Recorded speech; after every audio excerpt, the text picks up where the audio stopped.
성경을 아는 책이다. 그래서 성경을 가까이 하면 세상이 멀어지고 성경을 멀리하면 세상이 가까워집니다.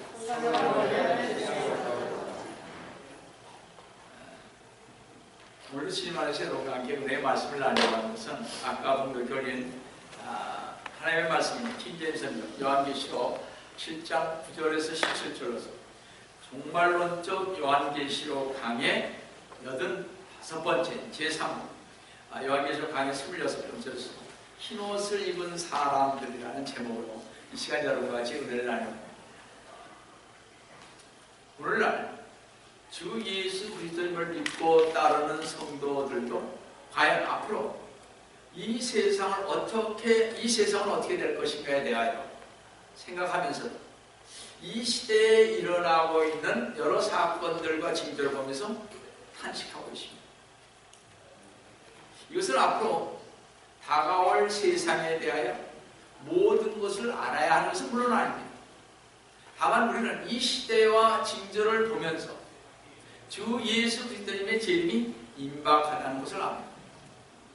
우리는 주 예수 그리스도님께서 다시 오신다는 복된 소망으로 기뻐하는 한편 자신의 삶과 주 예수 그리스도님을 섬기는 삶 속에서 오직 주님만을 바라보며 주님의 다시 오심을 기쁨으로 맞이하여야 할 것입니다.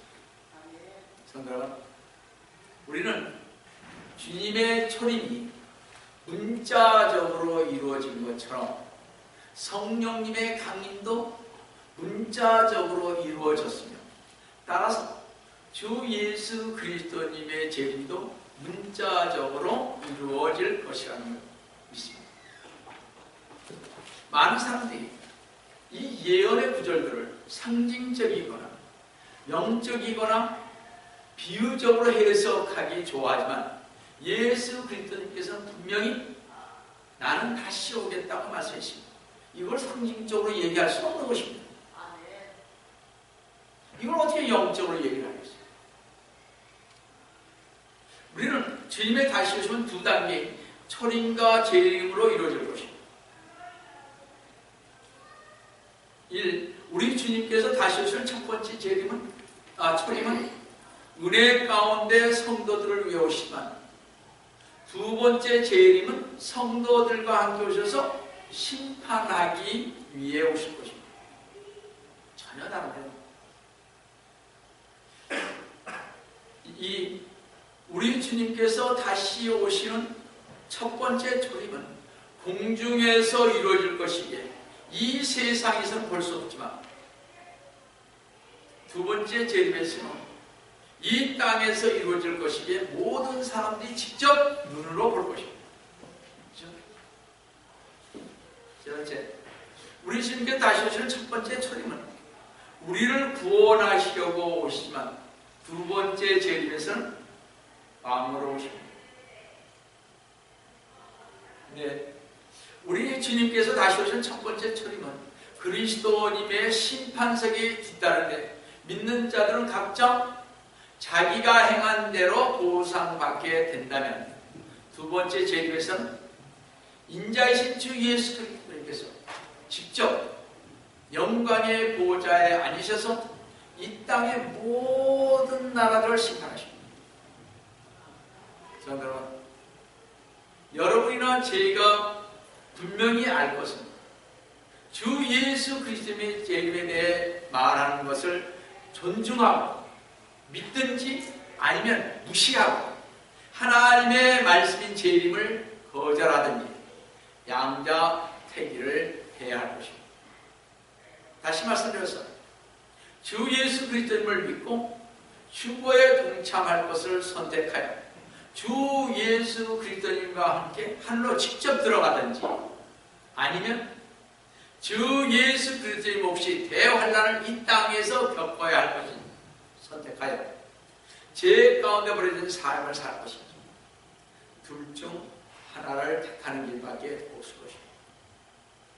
여러분은 제가 휴거의 기회를 놓쳤다면 이 세상에 머무는 동안 환난을 끝까지 견딜 수밖에 없을 것입니다. 마태복음 24장 13절에 그러나 끝까지 견디는 자는 구원을 받으라고 말씀하셨기 때문입니다. 그런데 놀라운 사실은 대환란에도 끝까지 견디어 구원받은 사람들이 있다는 것입니다. 계시록 7장 9절을 보십니다. 이후에 내가 보니 보라 모든 민족들과 백성들과 언어들에서 온 셀 수 없는 큰 무리가 흰옷을 입고 그들의 손에는 종려나무 가지를 들고 보좌 앞과 어린 양 앞에 서서 그렇습니다. 여기 흰옷을 입은 큰 무리는 대환란에서 나오는 무리로서 휴거를 당하지 못함을 절실히 회개하여 여러 가지 핍박과 고난을 대환란 동안에 끝까지 견디며 주 예수 그리스도를 믿고 따르는 우리들이 주님의 영광에 참여하고 있음을 봅니다. 첫째로 여기 흰옷을 입은 자들은 대환란 때 순교자들입니다.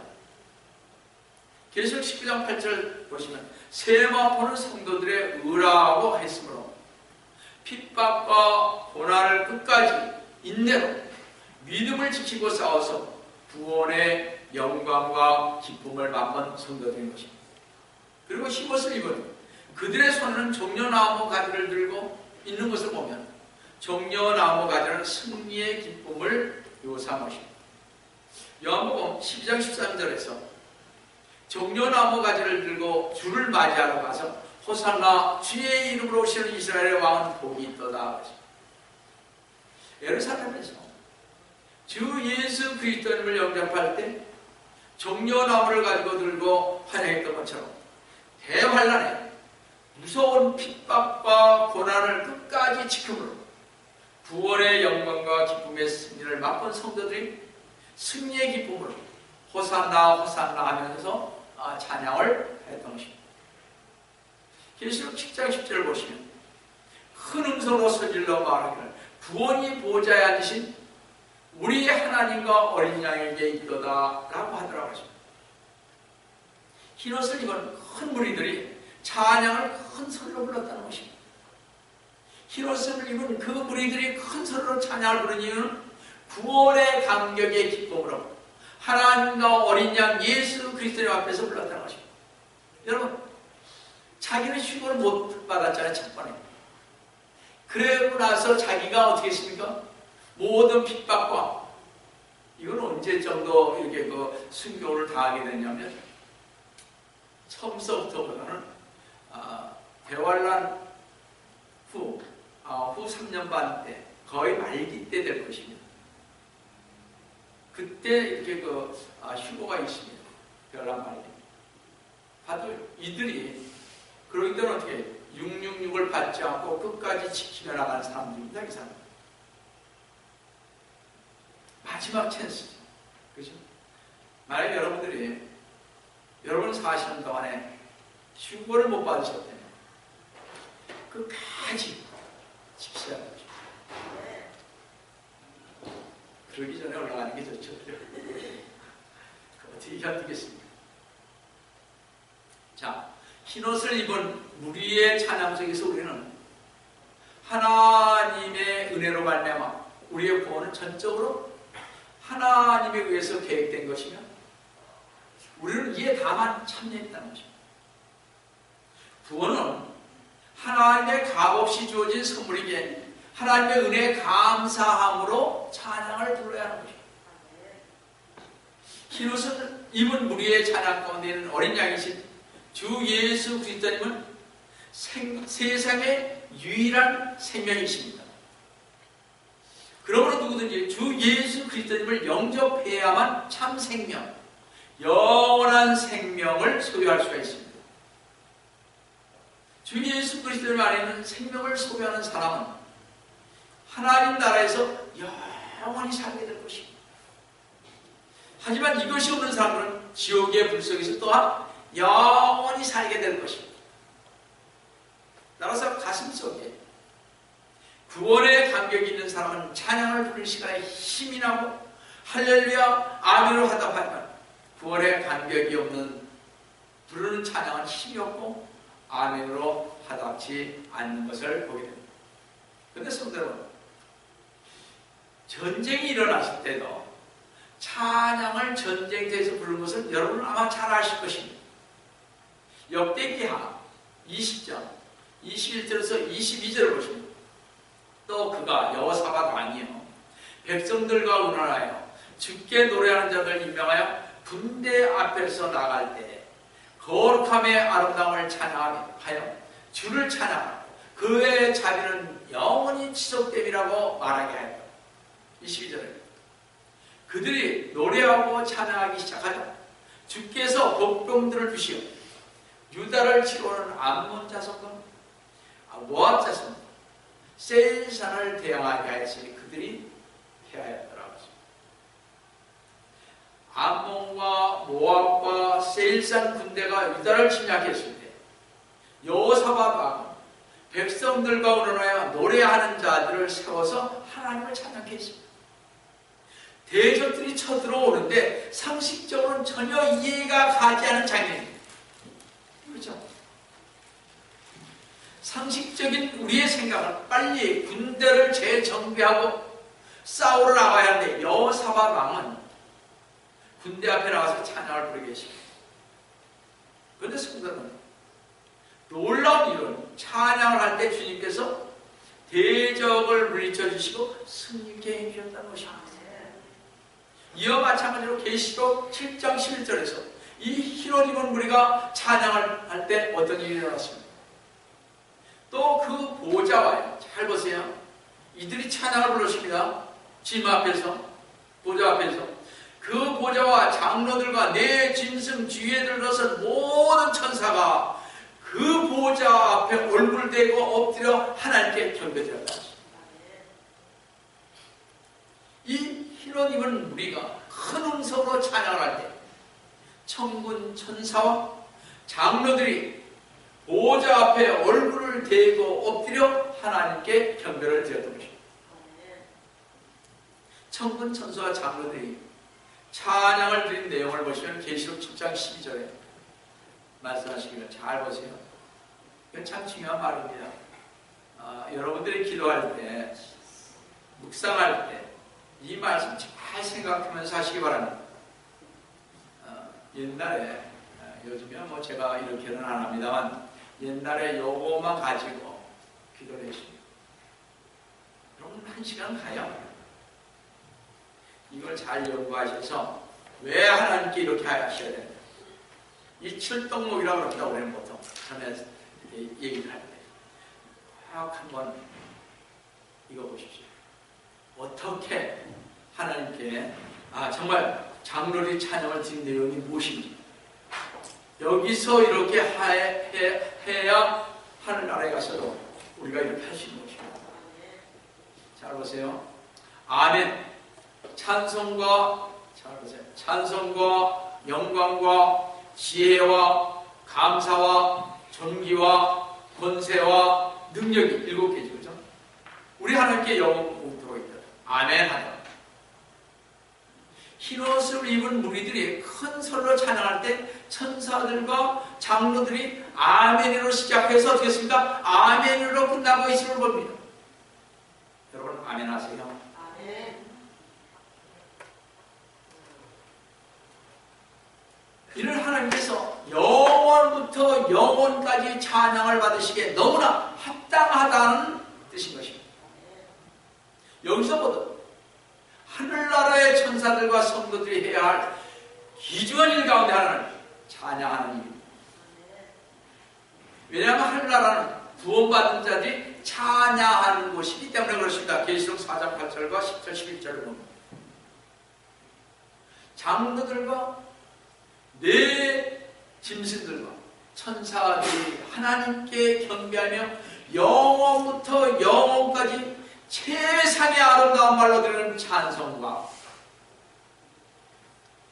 거룩하심과 위엄과 영예와 은혜를 포함한 영광과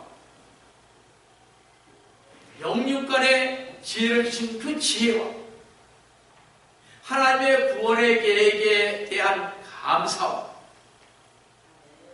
우주와 만물을 지배하시는 존귀하심과 온 만물을 복종시키는 권세와 전지전능하신 능력이 성부와 하나님께 영원 뭉토록 있나이다 하고 하나님의 7 속성을 열거하며 하나님을 찬송한 것을 볼 수 있습니다. 여러분 집에 가서 인터넷을 찾든지 찾으셔서 바로 여기에서 요구하는 하나님께서 원하시는 찬송이 무엇이며 영광과 지혜와 감사와 존귀와 권세와 능력이 무엇인지 한번 찾으셔서 그거 놓고 기도하세요. 여러분이 우리가 기도하는 게 가끔 피상적이라고 그러지만 실질적으로 이런 것이 필요한 것인데 주님입니다.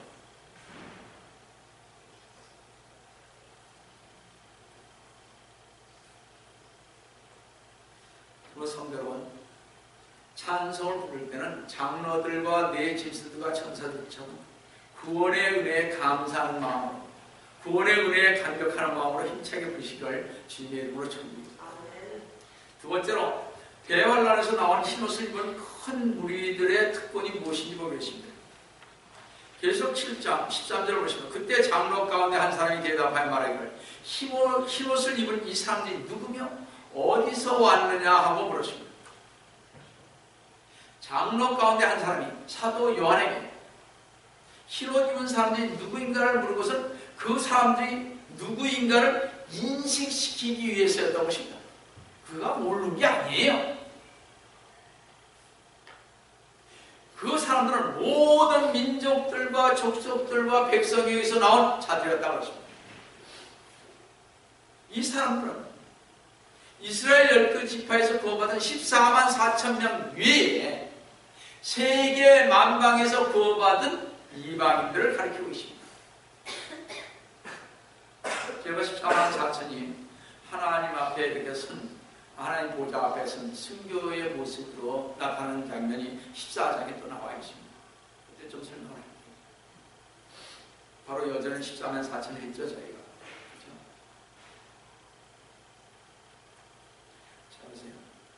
이 흰옷 입은 사람은 대환란에서 나온 자들이라는 것입니다. 계시록 7장 14절을 보시면 내가 그에게 말씀드리기를 주여 당신이 아시나이다 하니 그가 내게 말하기를 이들은 대환란에서 나온 사람들이며 자기들의 옷을 씻어 어린 양의 피로 희게 하였다. 여러분 우리 기도할 때 어떻게 해요? 주님의 보혈의 피로, 그렇죠? 어린 양이신 우리 주님의 보혈의 피를 깨끗하게 씻어달라고 자꾸 그러잖아요. 우리를 흰옷을 입혀줬습니다. 흰옷을 입혀줬는데 여러분 흰옷이 우리의 죄로 말미암아 어떻게 자꾸 더러워지죠. 그러니까 어떻게 해야 돼요? 이 더러워진 부분이 씻어지질 않습니다.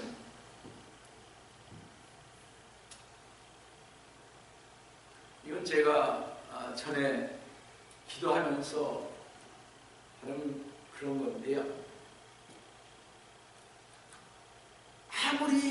아무리 해도 제 죄가요, 이 보이는데요.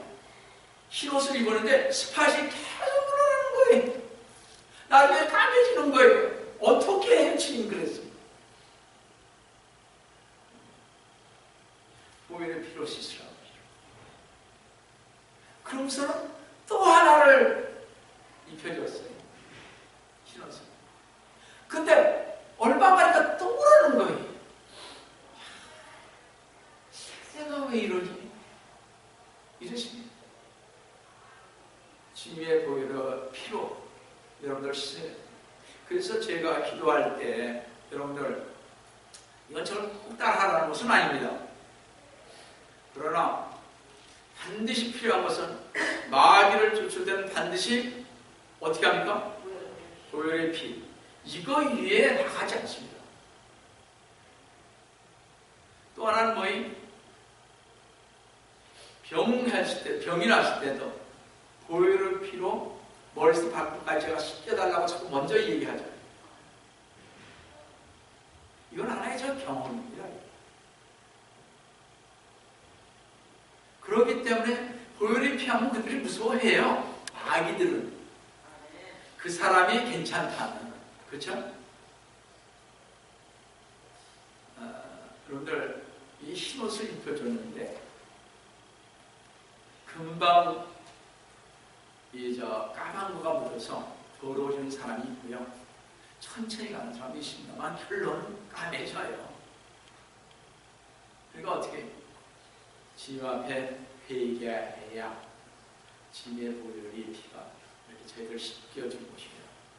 내가 회개 안 하면, 용서 안 하면 그거 안 돼요. 내 마음속에 뭐 품고 있으면 절대 그 죄는 이렇게 지워지질 않더라고요. 그거 아세요?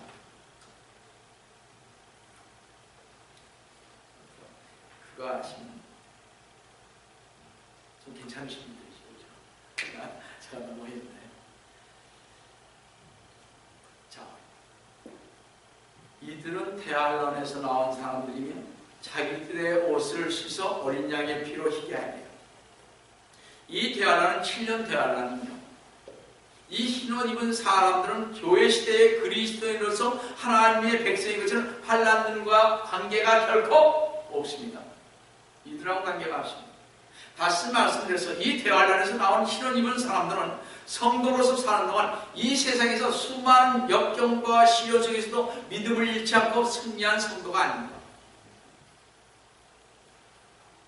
이 흰옷 입은 사람들은요, 자기들의 옷을 씻어 어린 양의 피로 희게 하였지만 이 영혼과 교회 시대의 성도들은 주 예수 그리스도님을 구세주로 영접하고 구원받았기에 어린 양의 피로 깨끗하게 씻겨졌죠.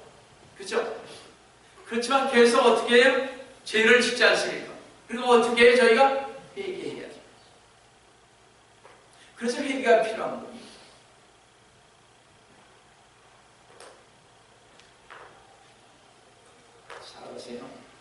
이 흰옷 입은 사람들이 교회 시대 성도들이 될 수 없는 이유, 우리는 교회 시대의 사람들입니다. 지금 그렇죠? 지금 대환란 사람들에 대해서 제가 얘기를 하는 것입니다. 흰옷 입은 이 무리들은 그들이 지상에 사는 동안 전무후무한 대환란에서 믿음으로 승리한 자들입니다. 대환란에서 승리한 흰옷을 입은 자들이 보호자에 앉으신 하나님의 위로의 특권을 여기서 받는 것을 볼 수 있습니다. 첫째는 하나님의 성전에서 하나님을 만나 섬기는 위로의 특권을 받았습니다. 이들은. 계속 7장 15절을 보시면, 그러므로 그들이 하나님의 보호자 앞에 있으며 그의 성전에서 그를 만나 섬기고 보호자에 앉으신 분께서 그들 가운데 거하시고. 보호자에 앉으신 하나님은 모든 피조로부터 경배를 받으시는 것입니다. 하나님께 드리는 경배는 위엄과 권위, 행하신 일 등을 인정하고 이에 경의를 표하는 것입니다. 우리는 하나님을 창조해 주신 이유라 부릅니다. 온 천하의 만물을 하나님이 지으셨으며 지금도 운행하고 계시는데 많은 사람들이 하나님께 경배하기를 거부하는 것은 이러한 것들을 인정하고자 아니하기 때문입니다. 쉽게 말해서 하나님을 잘 몰라요. 많은 사람. 그래서 여러분이 제일 먼저 전번에 말씀드린 대로 정말 하나님을 알고 두렵게 된다면 여러분들이 창세기 1장 1절에 제일 처음에 나온 게 무슨 말이에요? 하나님께서 천지를 창조하셨느니라. 하늘과 땅 창조하셨다. 왜 그러십니까? 하나님을 알으셔야 돼요. 만나셔야 돼요. 만나질 않으니까 자기들이 제 멋대로 하는 것입니다. 신앙도 자기 좋은 대로 하는 거예요. 하나님 앞에 엎드리려고 하지 않습니다.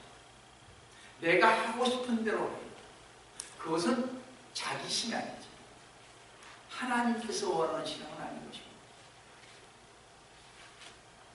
무슨 얘기인지 아시겠어요? 여러분, 하나님께 아까 7가지 속성, 우리 보통 7덩어리라고 합니다. 전에 우리 말로는 그거 한 번 놓고 정말 진지하게 한번 찾아서 기도하세요. 정말 여러분들 그렇게 하시기 바랍니다.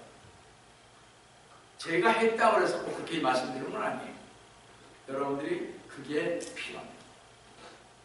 하나님을 너무 몰라요. 우리 교인들이 많이 압니다. 그렇지만 더 알으셔야 됩니다.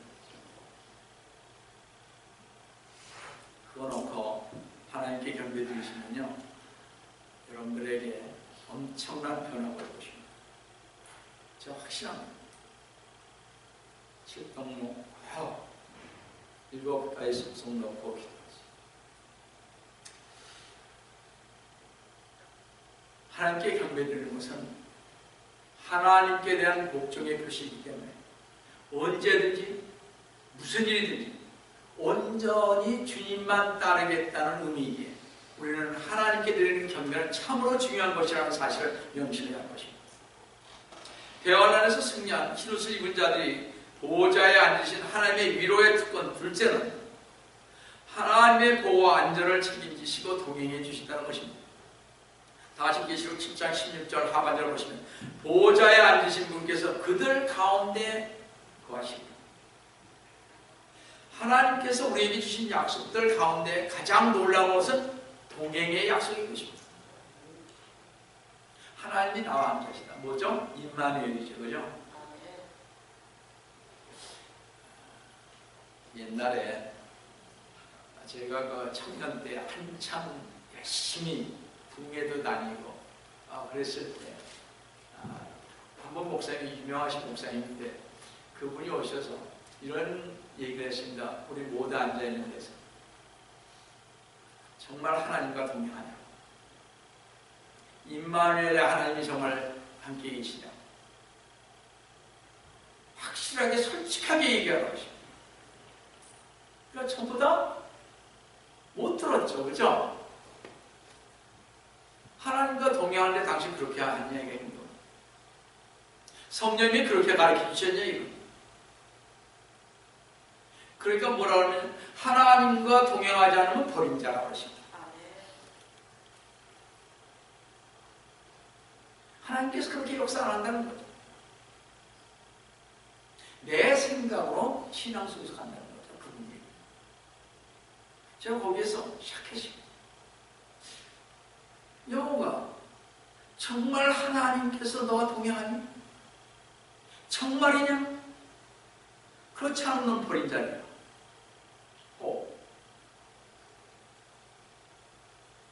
여러분들이 이해가 가십니까?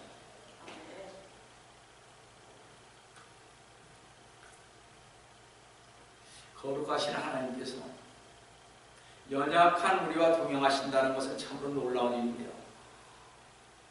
순례의 길을 가는 성도들에게는 더할 나위 없이 위로가 되고 순례의 길을 잃지 않게 될 것입니다. 우리의 순례의 길에는 험한 길, 고통스러운 길, 낙담과 절망의 길은 물론 마귀가 파놓은 함정들도 많이 있어서 언제나 안전의 위협을 받게 되는데 하나님께서 동행하심으로 이제 더 이상 두려움과 위협이 필요가 없게 되었습니다. 정말 여러분들 그래요?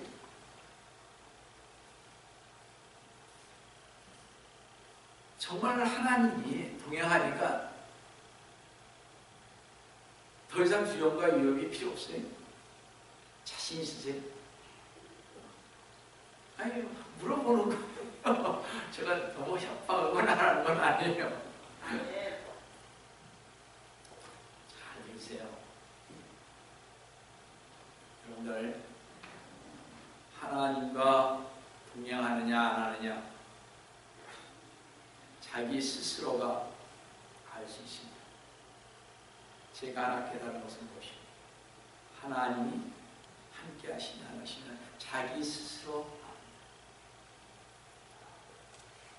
비록 마귀가 오는 사자들 같이 두루다니면서 우리의 안전을 위협할지라도 하나님의 보호라는 울타리를 견고하기 때문에 결코 마귀가 뛰어넘을 수 없는 것입니다. 여러분, 마귀는요, 자꾸 다른 데로 가네. 마귀는요, 하나님의 허락하신 한도 내에서만 움직입니다. 여러분 그거 아셔야 돼. 괜히 마귀라 그러니까 너무 두려워할 것도 없어요. 그렇다고 너무 얕잡아봐도 안 돼요.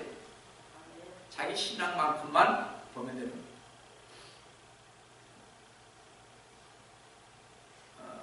어떨 때는요, 저도 마귀를 쫓아보고 했지만 어떨 때는 아싹할 때 있어요. 없는 거 아닌가. 그러나 뭐 때문에 감대한 줄 아세요? 하나님이 나와 함께 하셨다는 그 사실 속에. 언제든지 저는 여러분들 빌립보서 4장 13절 말씀 가지고 저는 항상 합니다. 마귀하고 싸울 때 내게 능력 주신 자 안에서는 그리스도를 통하여 내가 모든 것을 할 수 있다. 여러분 저는 이렇게 성도들이 편찮다든지 이렇게 기도할 때 아니면 마귀하고 싸울 때 아주 그걸 애우고 가요. 아이, 그러면 힘이 나요. 주님께서 내 능력 주시면 하시다는 거죠. 그러니까 달래는 거 아닙니까? 그죠? 그러니까 여러분들이 어디 가서 이렇게 마귀 들린 사람과 이렇게 아니면 환자들과 이렇게 있었을 때 그 말씀 배우세요. 좀 그렇게 하면 모르겠어요. 이건 제 경험이 오랜 전서부터. 여러분들도 꼭 그렇게 하라는 것은 아닙니다만 저는 그렇게 했으니까 여러분들에게 한번 권해보는 것입니다. 여러분들, 우리는 이 세상의 어떤 것보다도 하나님과 동행하기를 구해야 하는 것입니다. 하나님과 동행하는 성도는 전혀 낯선 환경에 처하게 되더라도 길을 잃게 되는 법이 없습니다. 성도들이 세상에서 대적하는 자들이 많음에도 두려움을 극복하고 단대히 행할 수 있는 근거는 주님께서 항상 나와 함께 계시다는 그것 때문에 것입니다. 계시록 7장 16절을 보시면 그들이 다시는 굶주리지 아니하고 다시는 목마르지 아니할 것이며 태양이나 어떤 열기도 그들 위에 내리지 못할 것입니다. 이 말씀은 이스라엘 백성이 옛날 광야에서 40년간 수고를 하였으나 하나님의 사랑에 도우심을 받은 사실을 상기시킵니다. 하나님께서는 이스라엘 백성 장정만 60만 모두 앞에서 250만을 아무것도 없는 광야에서 40년간이나 만나와 생수로 먹고 마시게 하여 주셨습니다. 광야 같은 이 세상에서 성도들은 마귀의 사주를 받은 위선자들과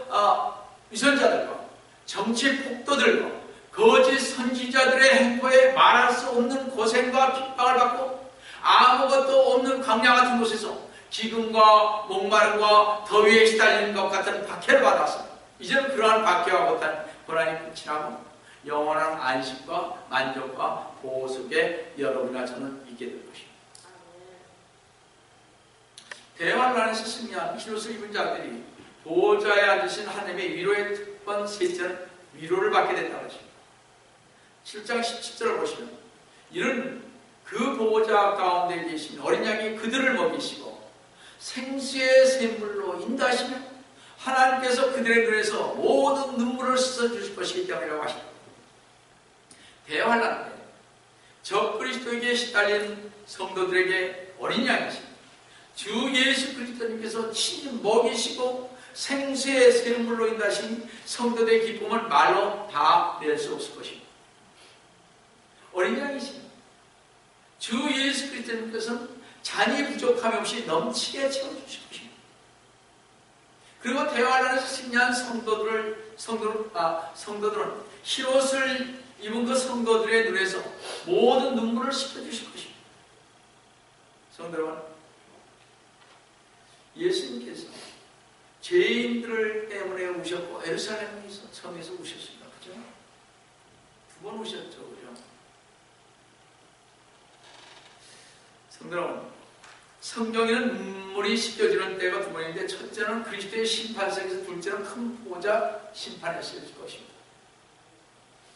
여러분 그동안 수고 많이 했으니까 그리스도의 심판석에 딱 올라가 수고했다. 우리는 그때 아마 감격에 눈물을 흘릴 것입니다. 그렇죠? 이제 모든 것은 다 끝나고 내가 주님 앞에 이제 더 이상 필요 없고 이제 주님과 함께 영원한 곳에서 가게 됩니다. 둘째는 큰 백보자 심판이십니다. 잘 보세요.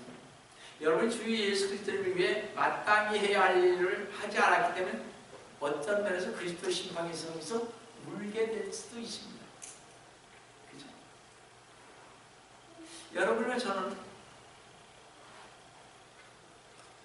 자 옆에서 있잖아요. 막 상급을 받고 있는데 제대로 못해가지고 후회하는 거죠. 내가 그때 조금만 더 잘했으면 어쩌면 올 수 있습니다. 우리는 그리스도의 심판석에서 우리가 쌓아놓은 보상들이 불로 시험할 때 상실되고 면류관을 하나도 받지 못했을 때 아마 후회하여 눈물을 흘릴 것입니다. 진실되게 할 거예요. 그렇죠? 분명히 시간이 충분히 있었는데 시간을 낭비하여 보상을 받지 못한 것에 대한 후회로 눈물을 또한 흘릴 것입니다. 시간이 없다고 얘기하지 마세요. 어떤 분 말하나 참고 병원 잠 1시간 더 일하면 1시간 더 일하고요. 그렇죠? 또 구원받았어야 할 사람이요. 우리가 복음을 증거하지 않으므로 영원한 불못으로 들어가는 것을 볼 때 우리는 큰 백보자 심판석에서 울 것입니다. 내가 시간을 통해 살고 만약 내 자식이 죽어간다 얼마나 가슴 아프겠어. 내 부모가 내 아는 친척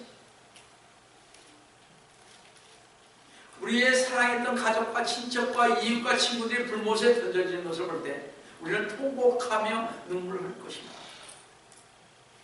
성도 여러분이나 저에게 주어진 시간을 낭비하지 말고 주님께 인도하기 위해 최선을 다해야 하는 것입니다. 그리고 사랑하는 가족과 친척과 이웃과 친구들이 믿고 있지 않다면 열심히 그들을 위해 기도하고 시간 나는 대로 복음을 증거하고 기회가 허락한 대로 전전이나 책자를 주고 신실하게 구원을 제시하여 주 예수 그리스도님께로 인도해야 할 것입니다.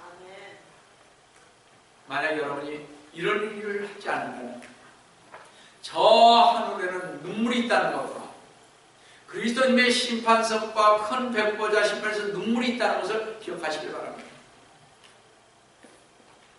이 모든 것을 최대한 하신 성도 여러분에게 또 저에게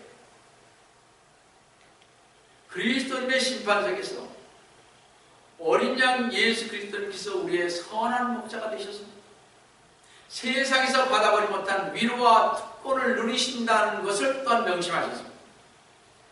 저 하늘에서 눈물을 흘리시지 않으시는 우리 성도 여러분 되시기를 속히 올라가신 주 예수 그리스도님의 이름으로 축원합니다. 다시 기도하시겠습니다. 사랑의 하나님 아버지, 하나님께 올라간 자들의 특권을 주님 아십니다. 이 세상에 있을 때도 주님 항상 하나님과 동행하는, 정말 내가 하나님과 동행하고 있는지 아닌지를 바르게 깨닫고 정말 그런 것이 없다면 주님 정말 기도하고 주님 앞에 진실되게 신실하게 주님 앞에 나아가게 하여 주시옵기를 원합니다. 주님께서 오늘 저희들에게 함께 해주시면 감사를 드립니다. 주님, 저희의 가는 길이 주님 좁은 길입니다. 십자가의 길입니다. 그 길은 넓은 길이 아니고 광대한 길이 아닙니다. 주님, 우리 모두가 이 말씀을 새겨서 그 십자가의 길, 좁은 길을 가는데 부족함이 없도록 주님 세워주시옵기를 원합니다. 오늘도 주님께서 저희와 함께 해주시면 감사하며 주시를 받도록 하는 기도 중